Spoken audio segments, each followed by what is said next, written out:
Welcome! Today, we'll explore problem number 1311, get watched videos by your friends. This problem focuses on graph traversal and understanding relationships between nodes to solve a real-world scenario. We'll break it down with clear explanations and practical approaches. Let's get started. In this problem, you are tasked with analyzing a social graph and finding video recommendations based on the viewing habits of friends at a specific level of connection. The input consists of two key pieces of information: watched videos, which is a 2D array where each person's watched video titles are stored, and friends, a 2D array that represents the friendships between people. Each person is identified by an index, and their list of friends is given by friends, I. Additionally, two integers are provided, ID, representing the starting person, and level, which determines the degree of connection we're exploring in the friend graph. Our goal is to return the video titles watched by friends at the specified level of connection, sorted first by their frequency in ascending order, and then alphabetically if the frequencies are the same. This requires us to traverse the friend graph, collect videos at the correct level, and process the results according to the sorting requirements. The output for this problem is a list of strings representing the video titles watched by friends at the specified level. These titles must be sorted by their frequency in ascending order, and in cases of ties, sorted alphabetically. To clarify this with an example, consider the following inputs: watched videos equals A, B, C, B, C, D, and friends equals 1, 2, 0, 3, 0, 3, 1, 2. If the starting person is ID equals 0 and we are looking at level equals 1, the output should be B, C. This example introduces the structure of the data, showing how friendships and watched videos are related, and highlights the desired result based on the input parameters. To break down the first example, the friends of person 0 at level 1 are people 1 and 2, as they are directly connected. The videos watched by these friends are person 1 watched C and person 2 watched B, C. Combining these, we calculate the frequency of each video. Video B appears once, and video C appears twice. According to the problem's requirements, we sort the videos first by frequency in ascending order, resulting in B, C.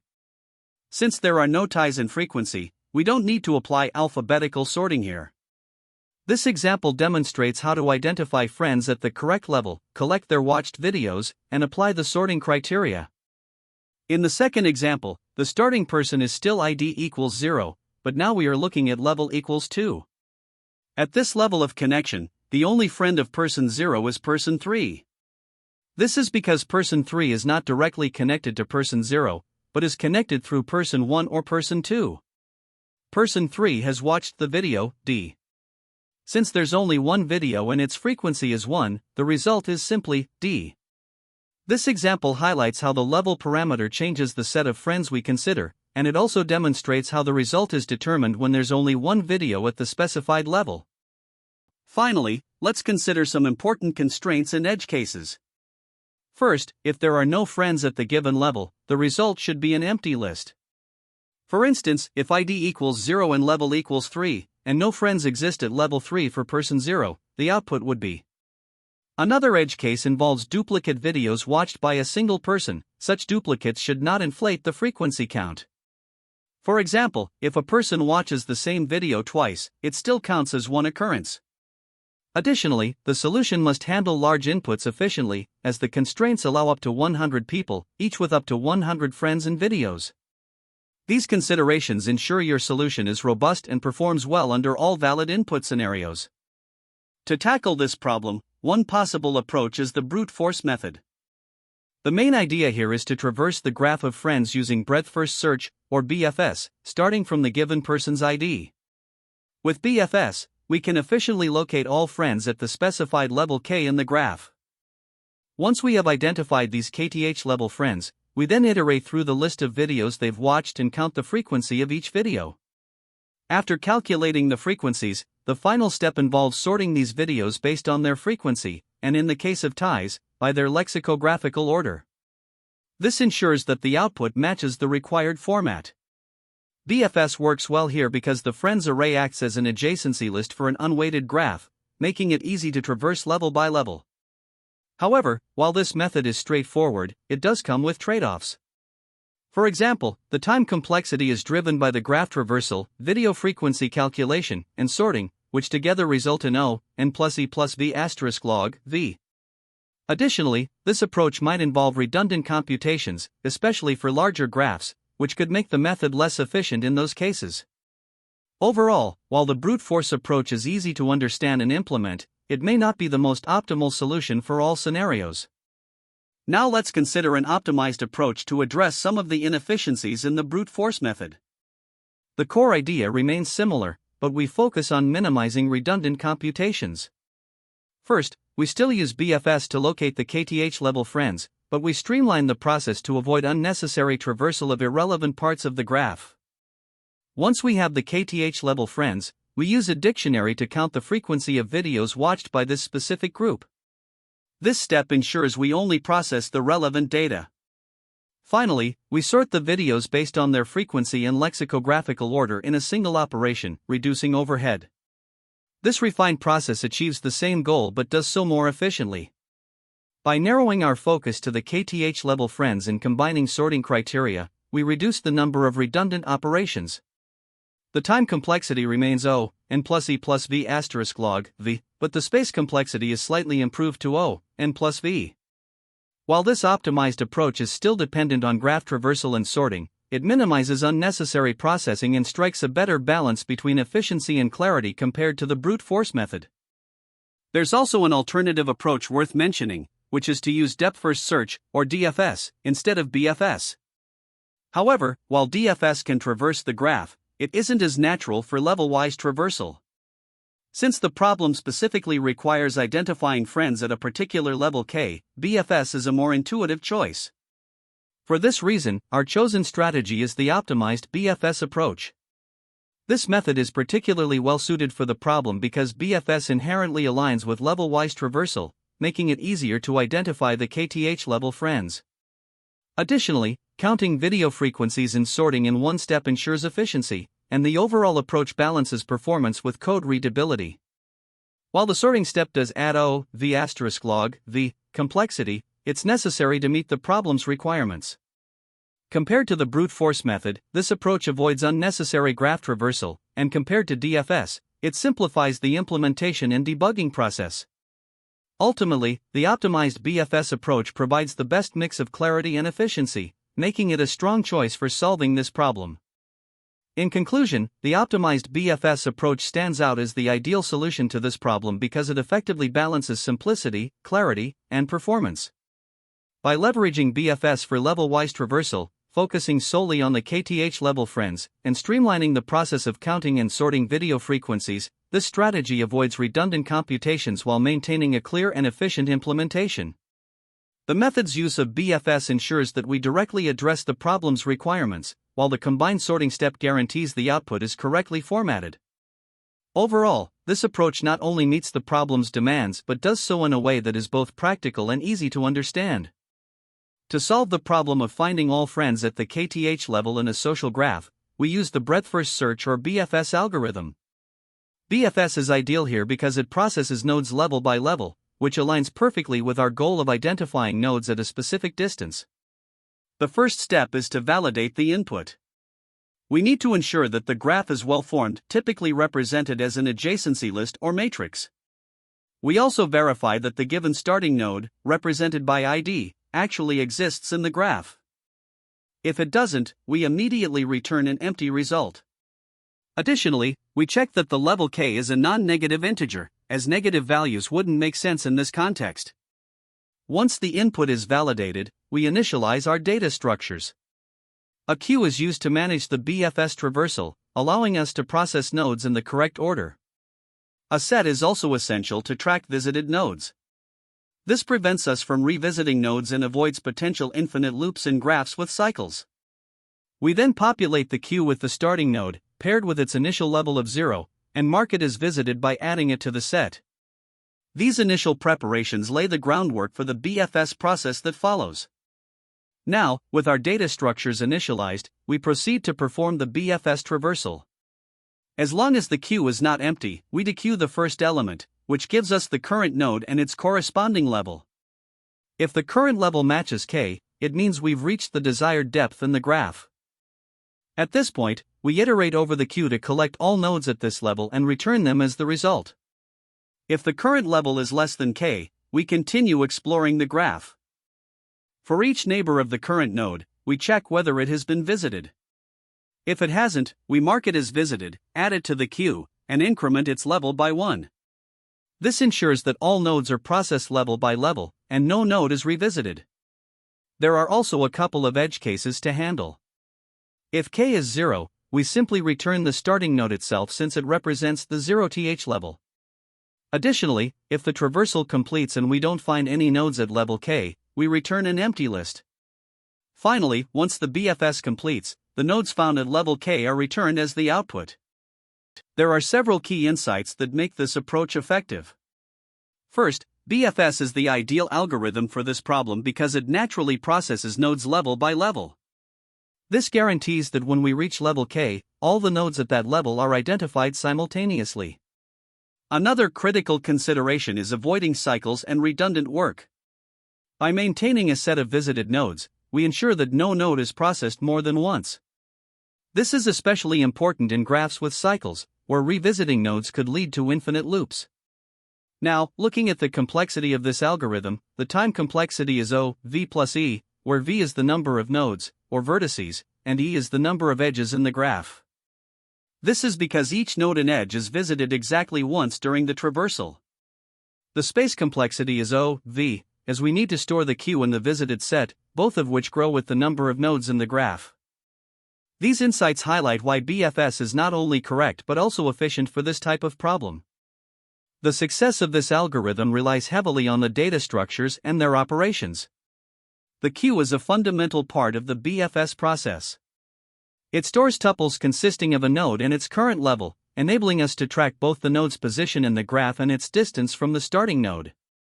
The visited set is equally important, as it ensures that we don't revisit nodes, saving time and avoiding infinite loops in cyclic graphs. Among the key operations, enqueuing neighbors with an increment level is vital. This allows the algorithm to correctly associate each node with its level in the graph. Another important operation is checking when the current level matches k. When this happens, we can immediately extract the result from the queue without further exploration, making the process more efficient. Additionally, the algorithm can terminate early if all nodes at level k are found, as there's no need to explore deeper levels. These thoughtful choices in data structures and operations ensure that the algorithm is both robust and efficient in solving the problem. This solution uses breadth-first search, BFS, to locate friends at the specified level and then aggregates their watched videos, returning the sorted list of videos.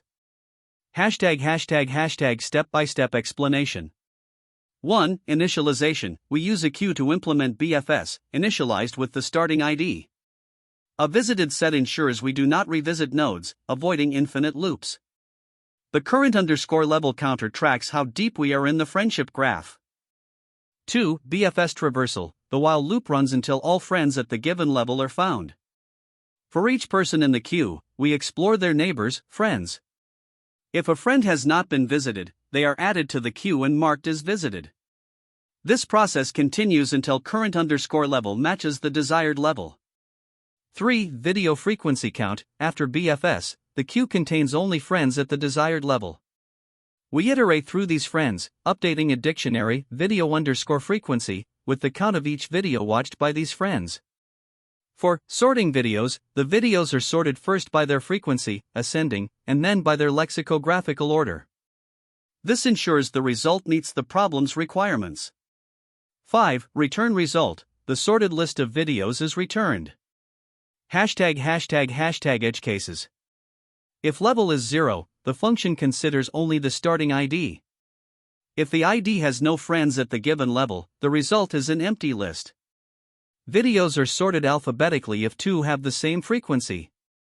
This implementation is efficient, leveraging BFS for graph traversal and dictionary operations for counting, ensuring clarity and correctness. Here, we begin by defining the method watched videos by friends, which takes in the list of watched videos, the friends list as a graph, the ID of the user, and the desired friendship level. The first step involves using breadth-first search, or BFS, to identify all friends at the specified level. We initialize a queue to manage the BFS process and a set to track visited nodes, starting with the given user ID. The visited set prevents revisiting the same friend multiple times, ensuring we avoid unnecessary cycles. In the while loop, we process each level of friends. For every person in the queue at the current level, we look at their direct neighbors in the friends list. If a neighbor hasn't been visited yet, we mark them as visited and add them to the queue for further exploration. Once we complete processing all friends at the current level, we increment current level and repeat until we reach the desired level or exhaust the queue. This ensures we gather all friends at exactly the required level. After the BFS step, we transition to aggregating the videos watched by these friends. Now, we focus on aggregating and sorting the videos watched by the friends found at the desired level. We initialize a hash map, video frequency, to track how many times each video has been watched. For each friend remaining in the queue, these represent the friends at the target level. We iterate through their watched videos. Each time we encounter a video, we update its frequency in the map using getOrDefault, which handles cases where the video is encountered for the first time. After building the frequency map, we move on to sorting. We extract the video titles into a list and sort them based on their frequency first, and alphabetically in case of ties. This is achieved using a custom comparator, which compares the frequency values and then the lexicographical order of video titles. Finally, we return the sorted list of videos as the result, completing the implementation of the method. Here, we have a basic example to understand the problem. The input includes a list of watched videos for each person, their friendships, the starting ID, and the level of friends we are interested in. We begin with person 0 and aim to find their friends at level 1. Using breadth-first search, we initialize the queue with the starting ID, which is 0, and mark it as visited. The current level is set to 0. As we process the queue, we look at the neighbors of person 0, which are persons 1 and 2. These are added to the queue and marked as visited to ensure we don't revisit them. At this point, the queue contains persons 1 and 2, and the current level is increment to 1, matching the target level. This completes the BFS process as we've identified all friends at the desired level. Now that we've identified friends at level 1, which are persons 1 and 2, we aggregate the videos they have watched. Person 1 has watched video C, while person 2 has watched videos B and C. We calculate the frequency of these videos, resulting in C being watched twice and B once. To determine the order of videos, we sort them first by frequency in ascending order and then alphabetically. This gives us the sorted list of videos as B and C. Hence, the output for this example is B, C. In this example, we work with a larger level distance. The goal is to find the friends of person 0 at level 2. Starting with BFS, we initialize the queue with person 0 and mark it as visited. The current level is set to 0. As we explore the neighbors of person 0, we find person 1, who is added to the queue and marked as visited. The current level is then increment to 1, and we continue the BFS process. At level 1, we process person 1, whose neighbors are persons 0 and 2. Since person 0 is already visited, we add person 2 to the queue. The queue now contains person 2, and the visited set includes persons 0, 1, and 2. The current level is increment to 2, which matches the target level. Now, we aggregate the videos watched by friends at level 2. Person 2 has watched video Z, so the frequency map contains only Z with a count of 1. Sorting this gives us Z as the result. Thus, the output is Z. In this example, we deal with a situation where no friends exist at the specified level. Starting with BFS from person 0, we initialize the queue and visited set. The current level begins at 0. At each step, we process the current node, add its neighbors to the queue, and increment the level. At level 1, we process person 1, and at level 2, we process person 2.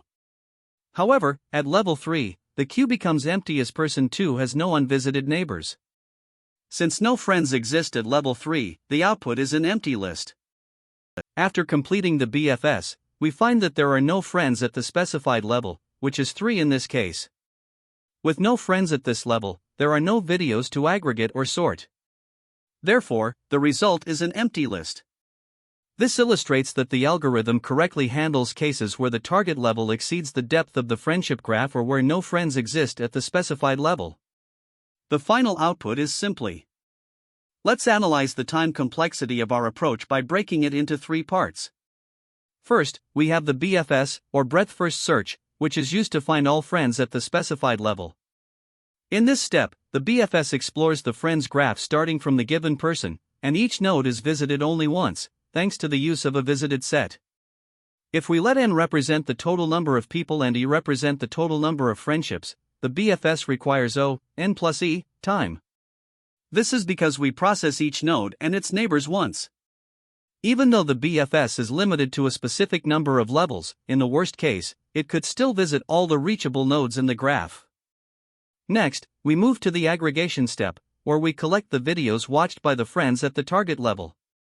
If we have k friends at that level, and each person watches an average of m videos, the time required here is k*m, as we iterate through their video lists. The final part of the time complexity involves sorting the videos. After aggregating the video frequencies, we need to sort them by their frequency and, in cases of ties, by their names. Let v represent the total number of unique videos. Sorting these entries requires v*log the time because sorting operations depend on the number of unique items and the logarithm of that count. Now, combining all these parts, we get the overall time complexity of the solution. The BFS step contributes n plus e, aggregating the videos adds k*m, and sorting the videos introduces v*log v. When considered together, the total time complexity is n plus e plus k*m plus v*log v. This represents the worst-case scenario where all steps are executed to their full extent. The space complexity of our solution comes from the additional data structures used during the process. In the BFS step, we use a queue to store the nodes at the current level, which, in the worst case, could hold all nodes in the graph, requiring n space. Additionally, the visited set, which keeps track of the nodes we have already processed, also takes up n space. For the video frequency dictionary, which stores the count of each unique video, the space required depends on the number of unique videos, v, leading to an v space requirement. Finally, we have the input storage itself. The watched videos and friends lists consume space proportional to their size, which is n*m plus e, or n*m accounts for the total videos watched by everyone and e accounts for all friendships. Combining these, the overall space complexity is n plus v plus e, as these are the dominant factors. When comparing the optimized approach to a brute force method, the differences become clear. A naive method might involve iterating over all nodes in the graph and calculating distances for each one individually. This would be far less efficient, especially for dense graphs, where the complexity could degrade to n squared, or worse. In contrast, the optimized approach uses BFS to explore the graph level by level, significantly reducing unnecessary computations. This ensures that the traversal time remains n plus e, leveraging the graph structure for efficiency. Now, let's consider the best, average, and worst-case scenarios. In the best case, if the specified level is 0, we only need to return the videos for the given person, reducing the complexity to m plus v*log v. For a typical graph, the BFS explores a subset of nodes, and the values of k, m, and v are moderate, resulting in average case performance. However, in the worst case, for a dense graph where BFS visits all nodes and each person watches many unique videos, the full complexity of n plus e plus k*m plus v*log v comes into play. When tackling this problem, there are a few common mistakes to watch out for. First, not accounting for disconnected graph components can lead to incomplete results. If the friendship network is disconnected, your BFS or DFS might not traverse all nodes. To handle this, always check the graph's connectivity or implement logic to handle disconnected components explicitly. Another common issue is confusing depth with levels in BFS. Remember, in BFS, the kth level represents nodes that are k edges away from the start node. Misunderstanding this concept could lead to incorrect outputs, so it's important to use a queue-based mechanism to track levels clearly. Efficiency is another critical consideration. Revisiting nodes that you've already explored will increase your time complexity unnecessarily. To avoid this, maintain a visited set to ensure you only process each node once. Lastly, improper graph representation can also cause problems. Whether you use an adjacency list or matrix, choose a representation that aligns with the input size and the query requirements to avoid inefficiencies or bugs. Another mistake to be mindful of is off-by-one errors in level computation. It's easy to forget that the start node is at level 0, not level 1, which can lead to returning the wrong set of friends. Now, let's discuss some key insights for interviews. This problem is a great example of a BFS pattern that highlights level-wise traversal. BFS is particularly powerful here because it ensures shortest path exploration, which is essential when you're working with fixed distance queries. Also, be prepared to handle edge cases during interviews. For instance, what happens when k equals 0?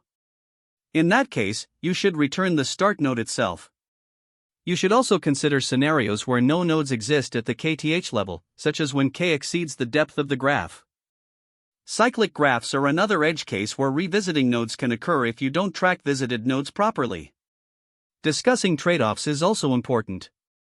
For example, BFS is optimal for level-wise exploration, while DFS is better suited for exhaustive path searches. Finally, don't forget to articulate the time complexity clearly. BFS has a time complexity of O, V plus E, where V is the number of nodes and E is the number of edges, and its space complexity depends on the size of the BFS queue in the visited set. Now let's explore some related problems and alternative approaches. Related problems include LeetCode 133, Clone Graph, LeetCode 994, Rotting Oranges, LeetCode 1971, Find if path exists in a graph, and LeetCode 547, Number of provinces. These problems share similar graph traversal techniques and are great for practice. In terms of alternative approaches, while BFS is the natural choice for this problem, DFS is another option. However, DFS doesn't inherently track levels like BFS does. To use DFS, you'd need to manually pass the current depth during recursive calls.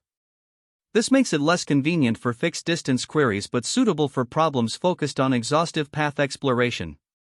Another advanced alternative is matrix exponentiation. If the graph is represented as an adjacency matrix, you can compute the number of paths of length k between nodes using matrix exponentiation. However, this approach is computationally expensive, with a complexity of O, n cubed asterisk log, k. It's rarely practical but worth mentioning in advanced discussions or when optimizing for specific scenarios. Great job!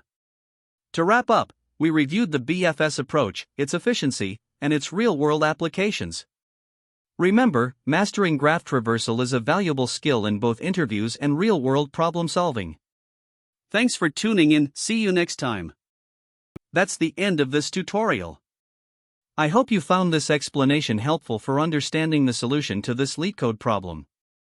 If you enjoyed this content, please consider subscribing to the channel for more coding tutorials and solutions.